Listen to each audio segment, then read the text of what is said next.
Olá, mulheres! Aqui é a pastora Evelyn. Nós estamos lendo o livro Mulheres com Espadas, da Lisa Bever, a mesma autora de O Despertar da Leoa. Hoje nós estamos no capítulo de número 2. Uma espada nasceu. Você deve estar se perguntando, por que uma espada? Para se defender, não seria melhor a distância e a precisão de uma arma de fogo? Se esse ataque do inimigo é de longo alcance, que tal responder com armas de destruição em massa? Não são as espadas um pouco arcaicas? Por muitos milênios, as espadas fizeram história e gravaram para sempre sua imagem romântica em nossa mente. As espadas, como as conhecemos, foram forjadas pela primeira vez durante a Idade do Bronze, por volta de 3.000 anos antes de Cristo. O instrumento surgiu a partir da junção de uma lança comum e uma faca. Quando pessoas que trabalhavam com metais começaram a combinar bronze e cobre. Mas esse é um panorama incompleto porque fala apenas de espadas nascidas na nossa época. As espadas são, na verdade, mais antigas do que nossa capacidade de medir o tempo. Aprendemos na Bíblia que muito tempo antes da história da humanidade, as espadas foram criadas nas ferrarias do céu e carregadas pelos anjos mais poderosos em formas que ainda não vimos. A primeira espada citada na Bíblia era feita de fogo flamejante e se movia em um ritmo próprio nas mãos do poderoso anjo querubim. Depois de expulsar o homem, colocou a leste do jardim do Éden querubins e uma espada flamejante que se movia, guardando o caminho para a árvore da vida. Gênesis 3:24. Imagine, a espada desse guardião se movia. Era um bloqueio de fogo que guardava o caminho para a árvore da vida com o objetivo de garantir que, após serem expulsos, Adão e Eva nunca mais estendessem suas mãos e pegassem a fruta dessa árvore do Éden. Então, à medida que avançamos pela história bíblica, encontramos espadas nas mãos de pessoas e exército para propósitos benignos e malignos. Na última menção da Bíblia sobre a poderosa espada, ela é citada como um agente definitivo de autoridade e julgamento no livro de Apocalipse. Sai da sua boca uma espada afiada, para com ela ferir as nações, e ele mesmo as regerá com cetro de ferro, e pessoalmente pisa o lagar do vinho do furor da ira do Deus Todo-Poderoso. Tem no seu manto e na sua coxa um nome escrito, Rei dos Reis e Senhor dos Senhores. Apocalipse 19, do 15 ao 16. Portanto, desde o Gênesis da história humana até o capítulo que descreve o fim do tempo, como o conhecemos, a espada está presente. Você e eu passamos pela Terra em um tempo muito mais próximo ao desfecho triunfante do que ao triste início. Nosso tempo é comparado à intensificação das dores de parto de uma mulher, o intenso trabalho de passagem que antecede o nascimento de fato. No tempo em que vivemos, precisamos da companhia de uma espada. Não somos guardiãs angelicais, então não há motivo para pensarmos que usaríamos espadas para impedir a entrada de alguém no jardim da bondade de Deus. Da mesma forma, não devemos executar o papel de juiz, já que esse direito é reservado ao nosso Rei dos Reis. Em vez disso, nas mãos das filhas de Deus, as espadas são armas de vida e luz. A espada de Deus. Gostaria de compartilhar algo que descobri enquanto escrevi este livro. Em inglês, na combinação de letras que forma a expressão Palavra de Deus, God's Word, está escrita a palavra espada, Word. Mantendo as letras na mesma ordem e apenas alterando o espaço entre elas, você descobre que a palavra de Deus, God's Words, é uma espada de Deus. Isso não é tremendo? Confirma de uma maneira inusitada o que Paulo nos diz no livro de Efésios. A espada do Espírito, que é a palavra de Deus. Efésios 6:17. Tudo o que precisamos ou iremos precisar está escondido em sua palavra, e buscamos essas coisas como se fossem tesouros enterrados. Há pouco tempo, enquanto orava, tive uma sensação muito clara de que minhas filhas de Deus nessa geração estão desarmadas. Isso não apenas significa que estejam mal equipadas ou despreparadas. Isso também significa que elas estão correndo perigo incrivelmente suscetíveis ao engano. Nos últimos dias, nosso inimigo irá intensificar seus ataques com a espada de dois gumes dos falsos mestres e dos falsos irmãos, juntamente com o auto-engano. O Novo Testamento está repleto de avisos contra enganos e falsos mestres. O Evangelho de Mateus e o livro de 1 João nos advertem. Levantar-se-ão muitos falsos profetas e enganarão a muitos. Mateus 24:11. Amados, não deis crédito a qualquer espírito, antes provai os espíritos se procedem de Deus, porque muitos falsos profetas têm saído pelo mundo afora. 1 João 4:1. Como combatemos o engano? Avaliamos as palavras das pessoas à luz da palavra de Deus. Como o ferro da palavra de Deus afia nossa vida, estaremos em maior sintonia com o que é a verdade. Não importa quando sabemos. Se também não agimos, então estamos novamente em perigo. Tornai-vos, pois, praticantes da palavra e não somente ouvintes, enganando-vos a vós mesmos. Tiago 1:22. Em tempos de batalha, as espadas devem ser colocadas em uso. Uma das maneiras de fazer isso é trazendo a espada da palavra de Deus para a realidade da nossa vida.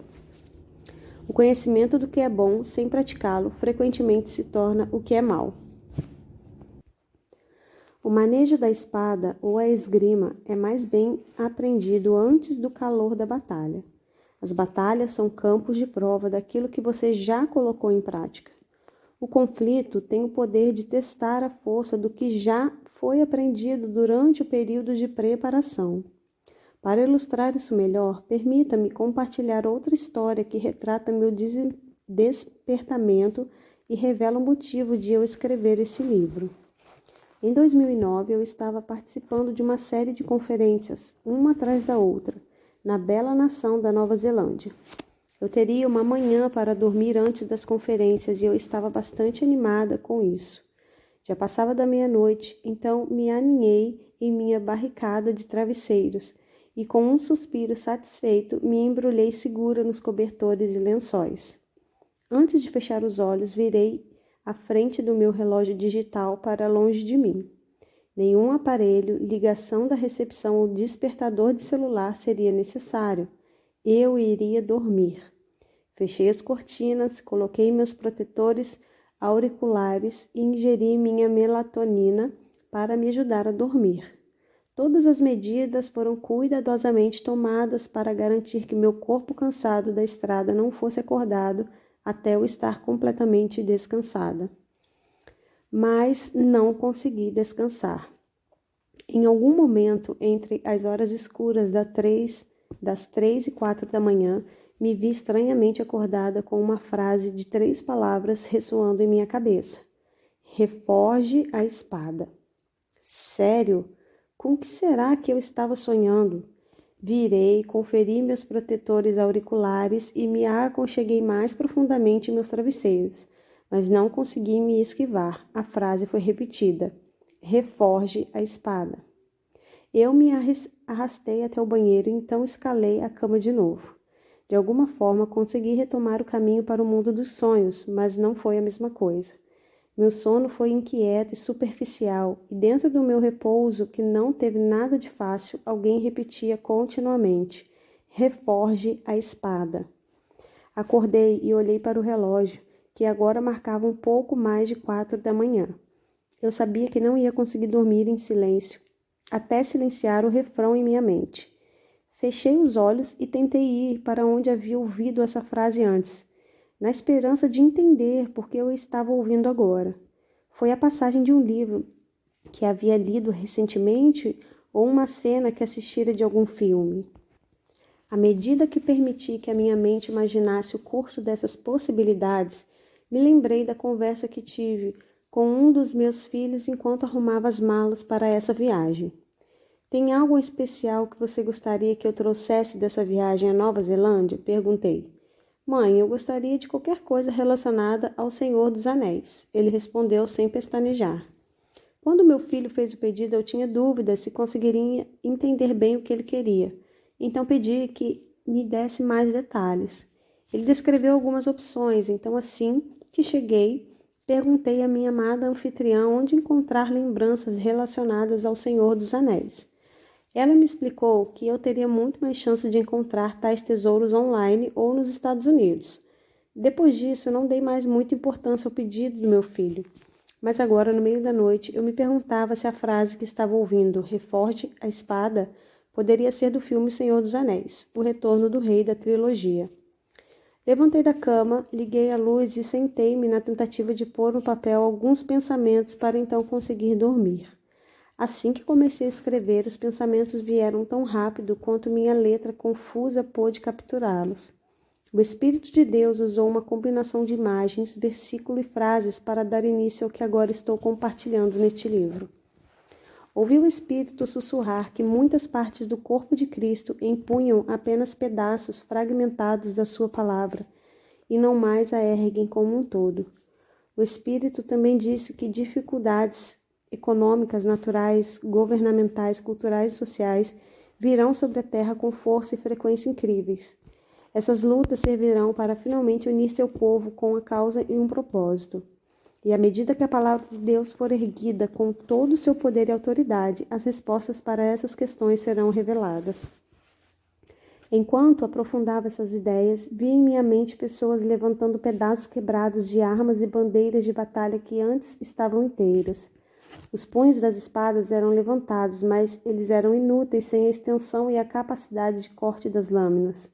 Sobre plataformas que pareciam altares, haviam pontas quebradas que normalmente teriam servido como fortes lâminas capazes de perfurar seus alvos. Sozinhos e separados, esses pedaços de espadas não passavam de sucata. Havia ainda outros soldados que portavam lâminas quebradas de espada que não possuíam punhos. Os soldados não conseguiam empunhá-las sem se machucar ou ferir, então eles as deixavam de lado. Outro grupo segurava espadas que não possuíam guarda-mão para impedir que, com o impacto, a mão do guerreiro escorregasse para o comprimento da lâmina. Juntas, todas essas partes eram poderosas e úteis, e claramente representavam a função de uma espada e seu uso apropriado. Isoladas, elas eram cortes sem pontas, metais sem poder e lâminas sem ímpeto. Por causa da distância e da divisão, muitos pedaços ficam irreconhecíveis. Eles só são eficazes quando estão unidos e completos. Enquanto lutamos com apenas uma parte do nosso armamento, o inimigo se move completamente armado. Temo que ele dê risada quando estupidamente utilizamos nossas palavras divididas ou palavras que dividem, quando, no fim das contas, o poder delas está em sua completude. Talvez em períodos relativamente calmos e pacíficos, fragmentos separados do Evangelho possam nos sustentar por um curto período, mas pedaços do Evangelho não serão suficientes para prover a coragem de que precisamos a fim de permanecer de pé em meio a períodos de desolação. Da mesma forma, uma igreja dividida irá cair. Tudo o que precisamos para juntar os pedaços dessas armas de batalha em períodos como esse, ser encontrado na palavra de Deus. Cada pedaço, grande ou pequeno, já está esperando que nossa declaração seja unificada e viva. Se for necessária uma fornalha de dificuldade para nos levar a um lugar de oração unificada, para que o que estava separado seja perfeitamente unido, que assim seja. Por favor, não confunda o que estou dizendo aqui. Não estou de maneira alguma sugerindo comprometer ou mudar a palavra. Estou urgentemente admoestando que estudemos, oremos e declaremos a palavra de forma integral e permitamos que ela nos influencie. A palavra de Deus é viva, poderosa, perfeita e pura. O que eu vi e ouvi foi a responsabilidade de declarar a santa palavra de Deus em toda a sabedoria do seu conselho e em toda a maravilha da sua força. Foi um convite para remodelar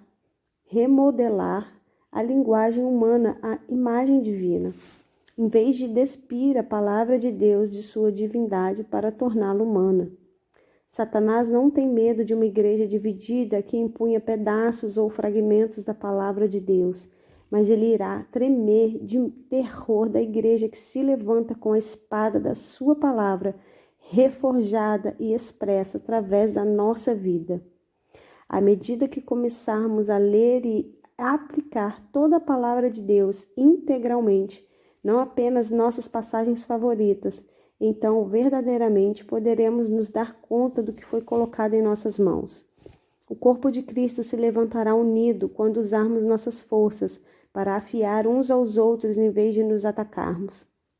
À medida que a igreja se submeter à purificação e correção, ela se lembrará de que as espadas são usadas contra inimigos, não amigos.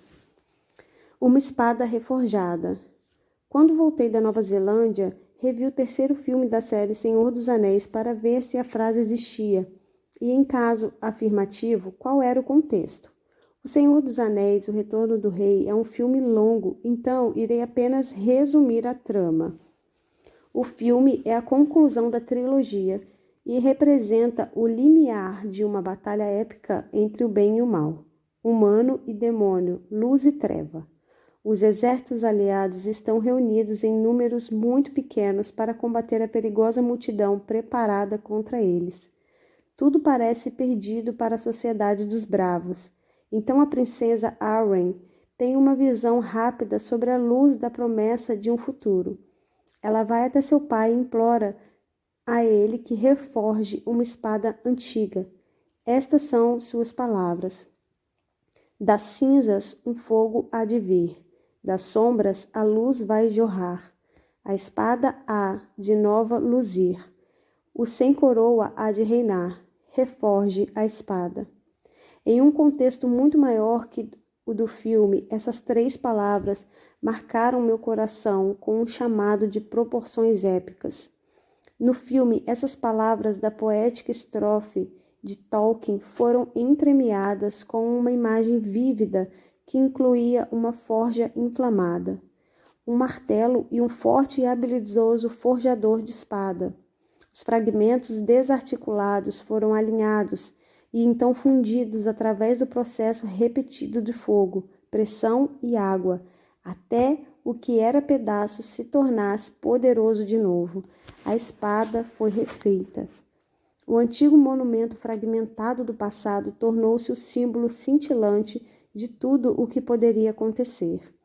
Nessa nova lâmina refeita, as vitórias do passado foram ligadas às impossibilidades do presente e a esperança para o futuro foi restaurada. Será que isso difere da nossa condição atual?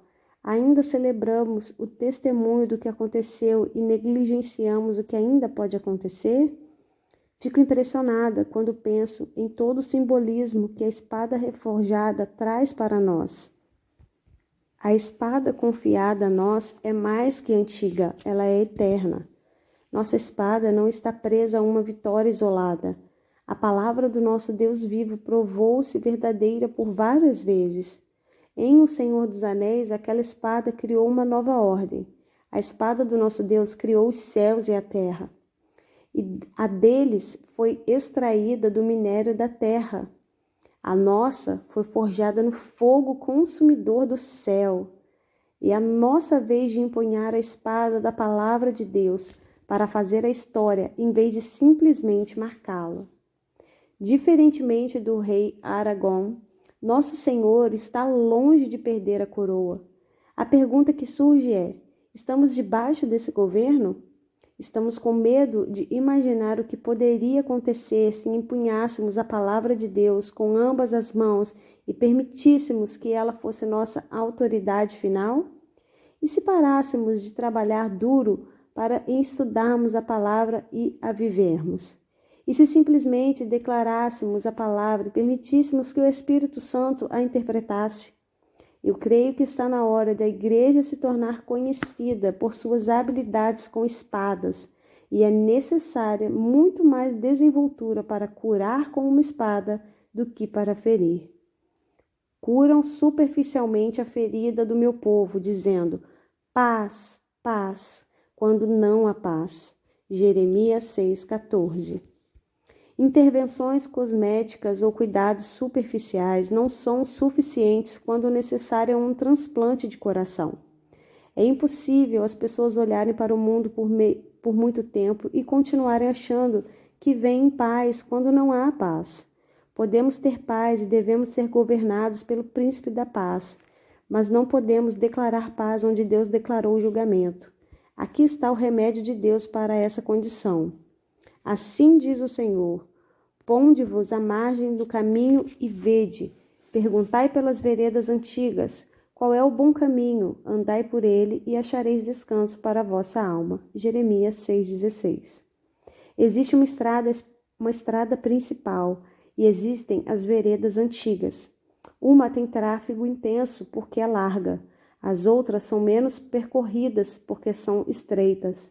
A palavra de Deus tem o poder de iluminar nosso caminho e limpar os detritos que o cobriram para que possamos andar nele.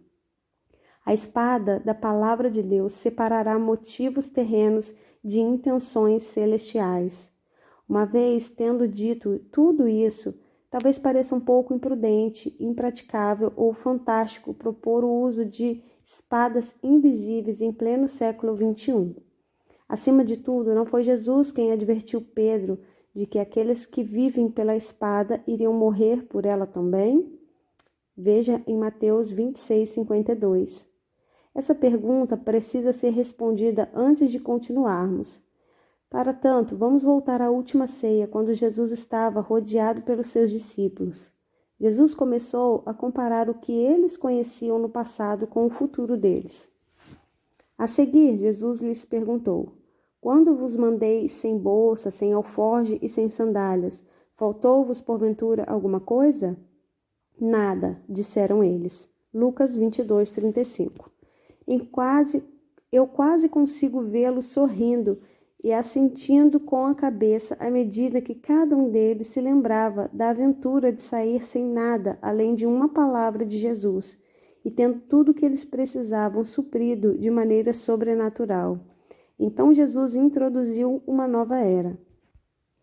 Então lhes disse: agora, porém, quem tem bolsa, tome-a, como também o alforje, e o que não tem espada, venda a sua capa e compre uma. Lucas 22:36. Apenas para que você saiba que não estou inventando isso.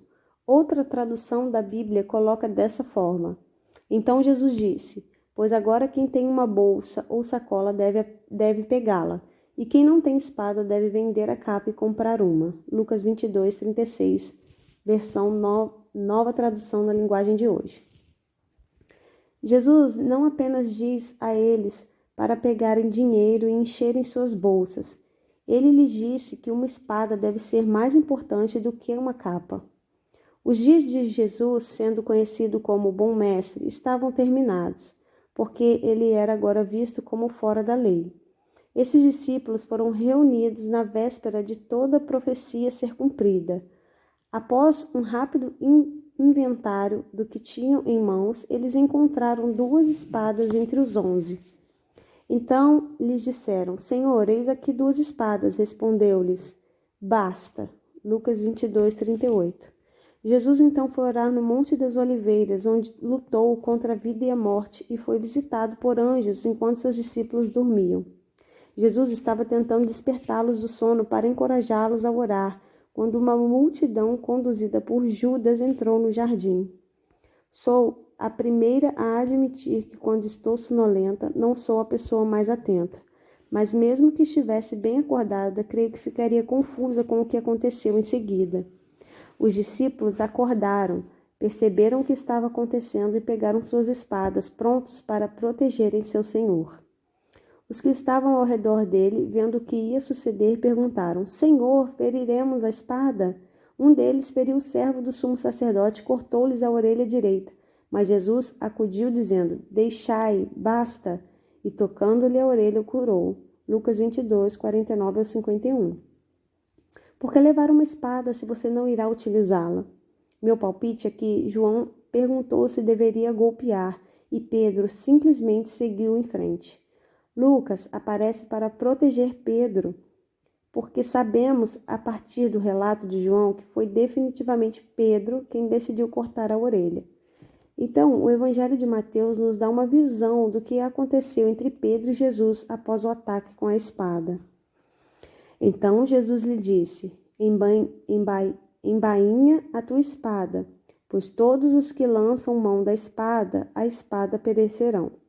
Acaso apenas que não posso rogar a meu Pai, e ele me mandaria neste momento mais de 12 legiões de anjos?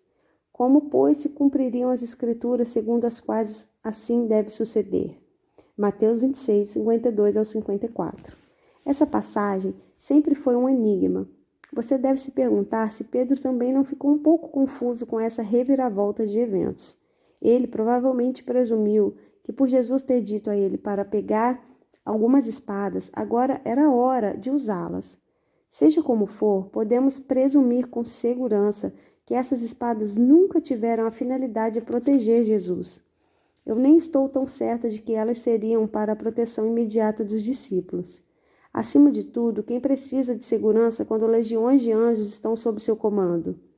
Mas Jesus não disse a Pedro para livrar-se da espada, ele simplesmente disse a ele para colocá-la de volta no lugar certo. Isso também me parece um pouco estranho, porque depois ele diz: todos os que lançam mão da espada, a espada perecerão.